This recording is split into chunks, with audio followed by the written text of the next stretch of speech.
'Tis the season for chicken fingers at Raising Cane's. Warm up with cooked-to-order chicken fingers, crispy crinkle-cut fries, Texas toast, and the real source of holiday magic, cane sauce. Happy holidays from Raising Cane's Chicken Fingers. One love. With the Lucky Land Slots, you can get lucky just about anywhere. This is your captain speaking. We've got clear runway and the weather's fine, but we're just going to circle up here a while and get lucky. No, nothing like that. It's just these cash prizes add up quick. So I suggest you sit back, keep your tray table upright, and start getting lucky. Play for free at LuckyLandSlots.com. Are you feeling lucky? No purchase necessary. Void where prohibited by law. 18 plus terms and conditions apply. See website for details. This or That, Fantasy Football Edition. Today on SB Fantasy Football.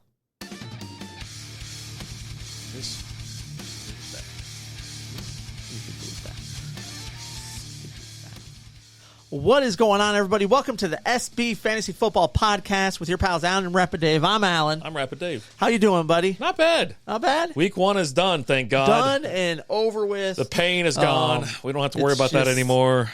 Just a complete, absolute train wreck. Cut Joe Burrow. Cut Jamar Chase. Just cut bait with all these guys. They all just suck. It hurts your heart. Hurt your heart. But I wanted to come at you with a little this or that. Okay. Who are you more inclined to play? Just a little fun light chat. Huh? Yeah. I got someone for each position. Okay. So I'll let you pick. What position would you like to start with? I've got. We'll start T to B. Who's always in the T position? The QBs. Go QB1. All right. Yeah. So this week you got two rookie QBs going up against each other. Okay. Anthony Richardson, CJ Stroud. Richardson didn't look too bad. Didn't. You know, he had 223 yards, 1 touchdown, 1 interception. He had another 40 yards rushing with another touchdown there. CJ Stroud, 242 yards passing, 4 rushes for 20 yards, and 1 reception. And if I have to hear one more time that he started his career off the same way that Brett Favre did, and it worked out good for Brett Favre, I might just shoot myself. Why are you so mad, man? There was 2 quarterbacks that actually did that this week. It was hilarious because we were watching the Red Zone, and it was back to back. It was within their 60 seconds of each other. Yeah. His first pass of each of their games. I was like, oh my God. But you got to play one. Who are you playing? You more inclined to play Richardson or CJ Stroud? Oh, Richardson, no doubt. No doubt in my mind. And why is that? Well, one, he's playing Houston, right? Not that great of a defense. He scored 25 fantasy points last week. He came out slinging. No, he was not timid at all. You had 10 rushing attempts for 40 yards, too, and he ran one of those in. Yeah. Passing, though, he's 223 yards. He threw an interception, but he threw a touchdown, too. Yeah. And he was out there slinging it the whole time. C.J. Stroud struggled a little bit. Now, he did have 242 yards passing and 20 yards rushing, but Houston's playing Indianapolis. Indianapolis got a better defense, slightly better defense, and I think Richardson is better. As soon as I saw him in the combine, I was like, oh, look at this kid. Because he just, he had a cannon for an arm. And, it's like, it's not going to translate. I don't give a shit if it translates or not.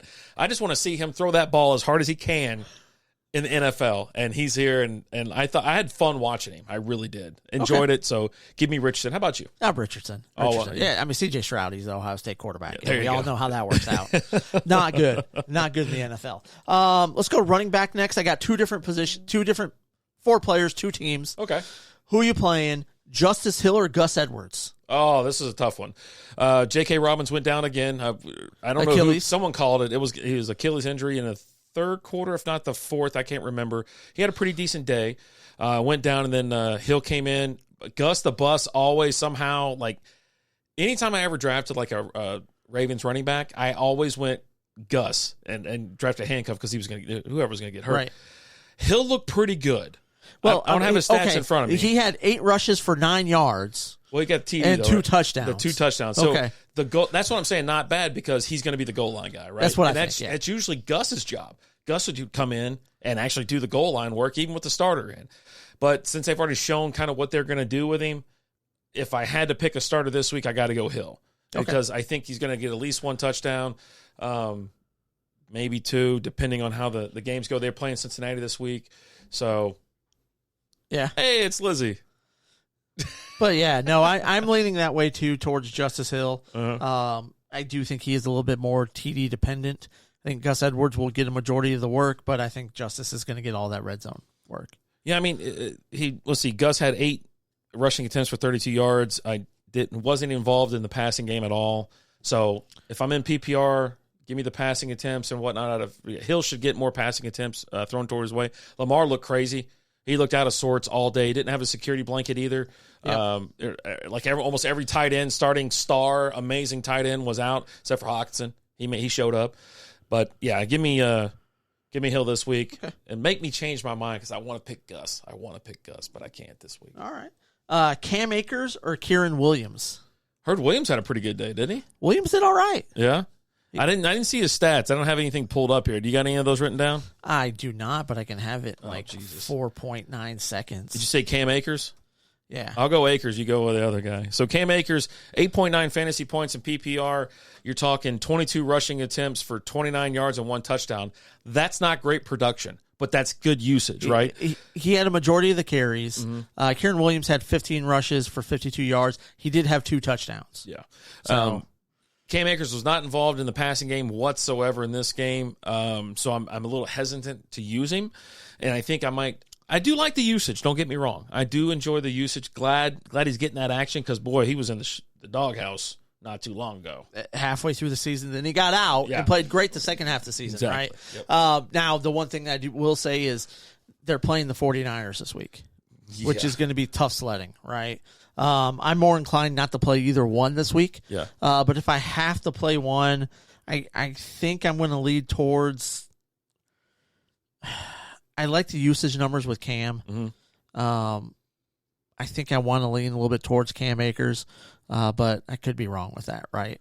Kieran Williams did get the 2 touchdowns.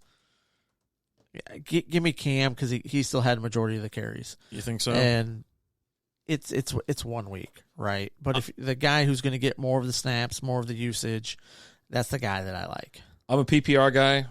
That's what I love. And when I don't see any passing going towards Williams, I get a little concerned. But he did have more production. Well, he had 2 passes thrown his way. He just didn't catch them. Oh, I don't. Oh, he had 2 okay. targets. He had 2 targets. He had 2 targets, no catches. And then, but 52 yards on 15 carries. It does better than Cam Akers. But I'm going to tell you this right now, just like you said. There's no way I'm starting either one of these guys against San Francisco. No. I just can't do it. These are not the 2 starting running backs I drafted. They are flex material.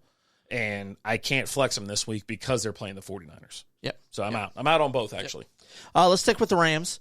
Puka Nacua or Tutu Atwell? Both had great games. They really did. I did the whole, hey, go get Van Jefferson, and then I realized that they really don't even use Van Jefferson. And, yeah, I got kind of screwed there. I'm trying to pull up his name. How do you spell his name? Who's that? Puka. So look up Puka. Yeah, they were. Well, they both had 119 yards receiving. If I would have known the list, I could have looked this stuff up. But I got it. They both had 119 yards receiving. Mm-hmm. Puka had 2 more catches. He had 8 catches for 119. A little bit more targets than Tutu did. Mm-hmm. I mean, with Cooper Kupp out, I think those are your top 2 guys. Yeah. Right. Now they are playing the 49ers this week again, which makes me nervous. But also, you can be down a lot, so you could see them really slinging the ball a lot. That's one positive because they're going to abandon the run here late second quarter, obviously, if not the early third quarter, and there will be a lot of pass, a lot of dump offs and things like that. So look for slot receivers or those quick little out routes and whatnot. So they could really put up amazing numbers. If you look at these numbers now, I think they're quite outstanding. They outscored a lot of wide receivers, wide receiver ones out there this past week, just because it was a weird week in football. I'm sorry, with Puka, he actually had 10 catches for 119. I didn't want to correct you, but yeah. He had 15 targets as well, which is, he's definitely seeing a lion's share of the targets there. Without Cooper Kupp there, I kind of like both guys. I would not stack them both this week just because you're playing the 49ers. And one of them's a trap. For sure. You know what I mean? I don't know if it's Atwell or Nacua. I don't know which one's going to just give you 0 targets. I don't think either one's going to give you 0 targets, but get 0 receptions and a negative 5-yard run on some stupid trick play. Yeah, oh God. But yeah, I'm going to put this just like I did for the running backs. I'm not starting either one of them if I have a chance. Now, I picked them up to stash to see kind of where maybe next week. But if I had to pick one, give me the guy that had 15 targets. Give me Nacua. and we'll go from there. I think. Okay. If I got to put him in a flex, if I'm in trouble, I got my hand tied behind my back. I'm already boxed into a corner. Week 2, give me Nacua. All right. And last up, we got the tight end position. We've got two guys that had high expectations this year. Oh boy. In Dallas Goedert, who got you a goose egg, and Darren Waller, who got you 3 for 36. Neither were great. And I remember someone was like, hey, what do you think about Waller this week? I was like, oh, it's Darren Waller. He's good. But in preseason, though, I was like, I don't like Darren Waller. He plays on the Giants. It's like now, the Giants are playing the Cardinals this week, right? Yeah. And then you've got the Eagles playing the Vikings. From a matchup standpoint, I definitely like Darren Waller better than I do Dallas Goedert. At least Philly's at home this week. I expect the Giants to come out swinging. Like, I think they got socked in the nose the beginning of the game this last week and didn't know what to do after that. They were marching down the field like they own this, like they own the Cowboys. You know what I mean? Then all hell broke loose. Like the bad snap, the rain, everything just started, and then it just went terrible for them. And even Micah Parsons came out and was like, "Hey, you idiots! Why are you leaving Daniel Jones in the game? And it's a blowout. What are you doing? Why are all these players still in the game? Get them out of there and protect your players." Especially with conditions the way they were. Yeah, right? It was so messy. It really was. But if you got to go with one, who you going with?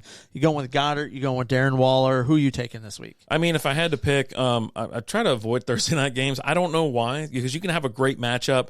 And Goddard, he only got 1 target last week. I don't know what's going on in Philly right now, but give me Waller. He's in a premier. I'm not going to say it's a premier start for him because it's against Arizona, because Arizona didn't look half bad. That was a fun game to watch last week, Arizona, because you figured they were going to be the worst team in football. I still do. And then Justin Fields was like, you know who the worst team is? The Bears. They're both pretty bad. But he got 5 targets. He caught 3 of them for 36 yards. I mean, he's getting more targets. Goddard obviously is supposed to be a better tight end, right? But Waller did such great things in Las Vegas and Oakland before that it's like, okay, why is he not performing? Why is he not getting the targets? But obviously Waller, I might have to go Waller, I think. I think I'm there with you. Because obviously, I think with these two guys, regardless of how they did last week, those were your starting tight ends. Of course. Right? You drafted these guys to be your starter. Again, don't freak out after week 1. But say you ended up with both, I'm going with Waller. Sometimes there's just a little bit of rust, and these guys, it's game 1, and they just have to get through it. Now, I'm surprised that Goddard only got 1 target. To be honest with you, shocked. They were in control essentially the whole game, but they took their foot off the gas. New England came back and started threatening them, and he still didn't get any love. So I don't know what the hell the deal is. But obviously, he's your tight end 1 on your team. You're not going out there and streaming somebody else for a week. He's playing Minnesota prime time. We already talked about the over-under of this game. It's 49 points. If you have them, you play them, right? Yeah. Odds are you do not have them both. If you did, I would play Waller. But if you have either one of these guys, that you play them. I would say this is the only thing I think there's Waller's got a question. He's questionable for Sunday. He's always questionable. He always is. And so they just slap that on as soon as the game's over, and you just sit there and hope that everything's all right. I don't think there's any news with him, to be honest. It's just, it's his hamstring. It's still his hamstring. So I don't like speedsters that have hamstring issues. I don't like big boys that got hamstring issues, but I think he's going to be fine. He'll play through it. Yeah, I think so. I mean, a lot of times on Wednesday, he didn't practice today, but a lot of times on Wednesdays, your older veterans will get that day off as a rest day. So, But hey, guys, let us know what you think. Tutu or Puka, Cam, Gus. What are we doing here? I don't know, man. Who are you playing? We told you who we'd play. Tell us how wrong we are. We look forward to it. But hey, guys, thank you so much for watching. Make sure you hit that subscribe button. As always, I'm Alan. Rabbit Dave. Talk to you guys later. Deuces.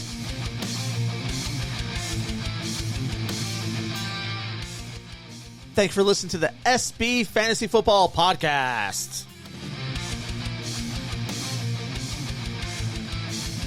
Tis the season for chicken fingers at Raising Cane's.